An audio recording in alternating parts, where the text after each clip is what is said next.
Hey, how's it going? Jeff Lerner here, and today we're talking about the 40-30-30 rule. Have you heard of it? It's pretty cool. It's a great way to look at how to achieve or excel at anything, and I'm gonna tell you all about it.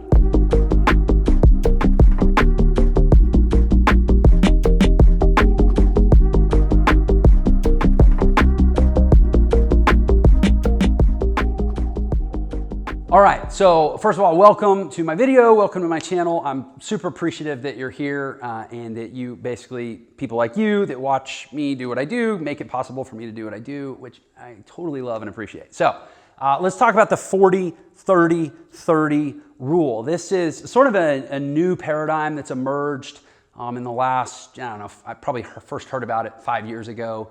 I'm sure it's been around longer than that, but basically this is about how to be successful at things and what goes into becoming proficient and ultimately becoming really excellent at things in this world. And the concept of 40-30-30 is basically that about 40% of proficiency at anything has to do with what we would call like muscle memory. Essentially, it's going through the mechanics or the physicalized learning. Even if it's largely a mental task, it's something that comes from the repetition and the physical learning of a thing. So again, whether it's a golf swing, whether it's learning how to code, actually doing the coding of working through a certain process, or how to solve a certain kind of problem, or how to do a certain kind of task for your business, even let's say like how to shoot videos for YouTube, there's just the repetition of doing it, right? Getting yourself out there and doing the work. And then 30% is the actual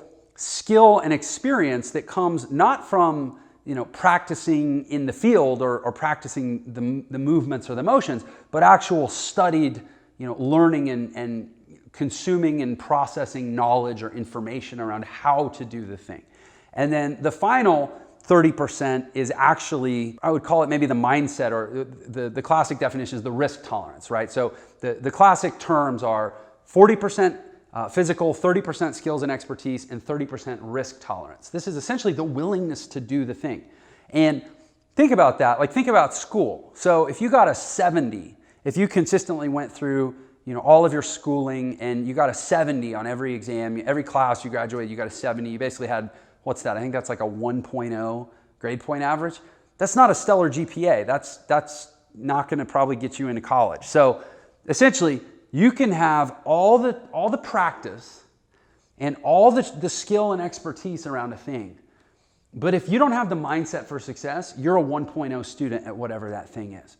And on the flip side, you can be ignorance on fire, right? You could have, be willing to put yourself out there and willing to do the work, have like no clue what you're doing, but have the right mindset and the right risk tolerance, and you're already at the level of the person who's doing these two but doesn't have the right mindset. And the thing is, if you have the mindset, it's a lot easier to backfill with knowledge than trying to later come around and acquire the mindset. And that's really the concept of 40-30-30, is realizing that, I would say, the big takeaway of this is realizing the importance right here of the willingness to take the risk, and realizing the limitation or the inhibitor that a lack of a proper mindset really is. Now, my paraphrase, I tend to like physicalize and describe a lot of performance-based concepts and even business-based concepts in terms of athletic performance, just because I think that, at least for me, the more we map things to physical tasks, like things like going to the gym every day and bearing weight and pushing against gravity and things like that, there's something that's so tangible and reinforced around framing concepts in that way. So I think of this in a very like athletic context. Like it's 40% conditioning, it's 30% training, and it's 30% mindset or visualization. And that you actually do find the 40-30-30 concept applied in sports too. So think about a sport. 40% is conditioning. So the thing is, you don't have to be playing the sport necessarily to be getting in shape, to be conditioning yourself, but you do have to be moving your body. And typically you want to be at least thinking about what you're going to be doing in this context. But 40% is just the raw effort of how hard are you willing to work. 30% is going to be, again, in the athletic context, sport-specific skills and mental, things like watching tape, learning plays, going through drills, This is all going to be specific to the actual task. And then this 30%, again, we think about sports, it's just a willingness to go out there and do it. It's a willingness to block out the crowd. It's a willingness to take the big shot. It's a willingness to, lay out over the middle to catch a pass. It's just a willingness to do. And this is what stops most people. So if we think of conditioning, training, and mindset or visualization, we come up with a really useful framework for how to become proficient at just about anything in the world. And I will use content creation, like shooting videos for YouTube, as a perfect example. So, I decided last year that I was going to start, becoming consistent about producing video-based content for the internet. And was it challenging and awkward and scary and clunky at first? Yeah, absolutely. But if I look at how I developed a proficiency at doing that, it was about 40% just repetition and conditioning to get to where, okay, I'm going to shoot a video. I'm not going to sit here and come up with 30 minutes of excuses and go, make my bed and organize my desk and count my pennies and, pick food out of my teeth and come up with all these reasons why I'm not going to do it. I'm just going to do the work. I'm just going to get in the gym and do the work. I'm going to get in front of the camera and do the work. I'm going to put in the reps, right? That's 40% of it. 30% of it is actually learning, hey, what are the best practices for YouTube? What are the video formats? What are the standards around, how the content is organized? Where do people put the call to action? Or remember to ask people to subscribe at the end of your video? Or what is YouTube looking for? What's YouTube's business model? And so therefore, what kind of video formats or video content are they going to reward? What are the best practices of creating video? The 3 C's, for example: context, content, call to action, and CAF, which is context, audio, lighting, framing, the mechanics of shooting video. That's the 30% here, right? It's stuff that you learn not by doing, you learn by learning, and then you apply by doing. And then ultimately the 30%. And this is what stops, I think making videos is a great example of this right here. How many people out there have a business that would benefit from a consistent production of video content for the internet? How many auto mechanics, how many painters, how many roofers, how many pool cleaners, how many chiropractors, how many lawyers, how many heart surgeons, how many pest control, treatment specialists, how many of any type of business owner would benefit from the simple mindset that says, hey, I'm an entrepreneur, I started a business, I have a family, I have a responsibility to take care of my family. So I'm not going to let the fact that being on camera scares me, or I don't think that I look like Brad Pitt, or that some troll might say something mean to me, or, in a comment or something. I'm not going to let that stop me from doing something that I know will help grow my business and that I know will help me take better care of my family. That's the mindset piece, right? This will stop so many people from ever doing what I'm doing here. Think about, in fact, across all business, even starting a business. You don't learn to start a business before you start a business. You start a business and you learn how to run a business after you start. That's the 40%, right? You can read all the books on how to start a business, and I guess if you have the mindset, you'll probably actually do it. But there's no way to, there's no artificial way to create this 40%. This is experience. This is actually doing the reps. If you never start your business, think about the grading system. Even if you have a great mindset and you have all the knowledge on how to start a business, 30 plus 30 is 60. That's a 0.0 GPA. You failed. You failed that test because you never actually did it. You never actually did the reps, right? So, think about investing. That's one, there's whole books written around investor psychology, the psychology of managing your own money in the stock market.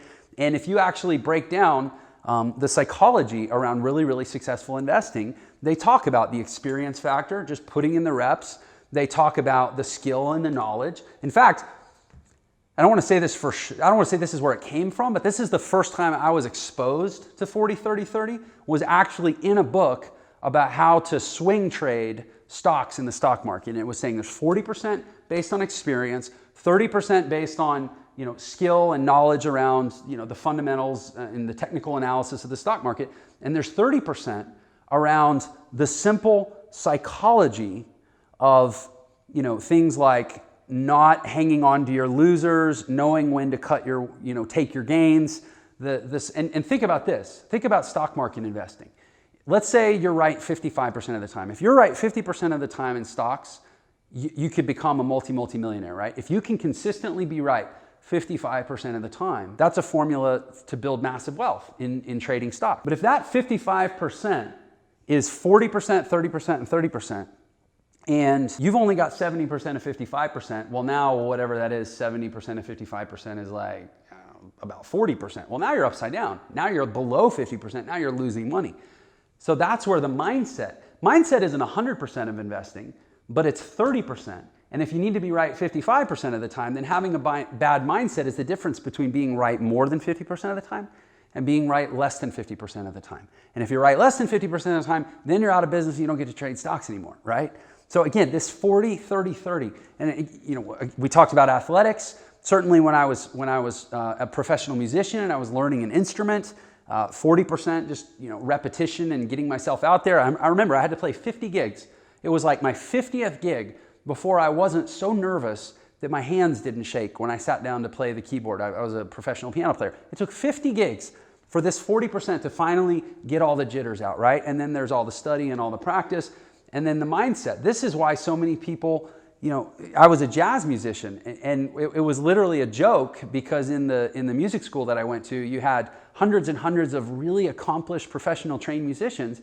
But as jazz musicians, we were always improvising, right? We were always making stuff up on the fly. And we would bring in these virtuosic, talented classical musicians, and we'd be like, all right, hey, let's just do like a blues vamp in, D, in a shuffle feel, 160 beats a minute, go, right? And these like virtuoso classical players, we'd be like, come on, dude, it's like 4 notes, D major or a D dominant 7 chord, and then like play these notes in the right hand and just make something up. Just go dun dun dun dun dun dun dun dun dun dun. Like there's no wrong note. It's improvisation. And they couldn't do it because they had never trained on developing the mindset and the free flow of allowing creativity to take over, even though they had tons of mechanical expertise and they had tons of skill and training.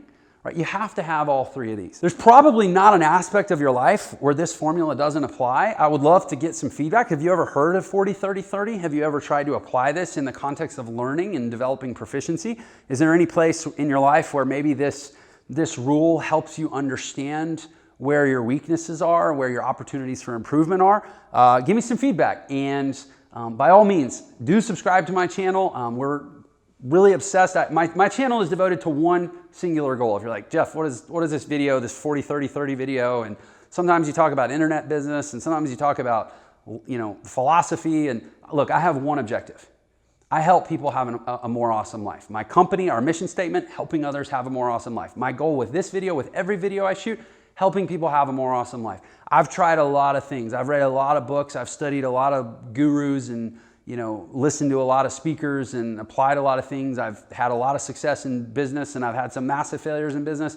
And I generally have one filter that I scan the universe with, which is, does this help people have a more awesome life? Does it help me have a more awesome life? And if it does, I'm liable to talk about it here on this channel. So if you're into that, go ahead and subscribe. Make sure you click the bell to get notifications and new videos. And I do appreciate your time. I'll see you on the next one.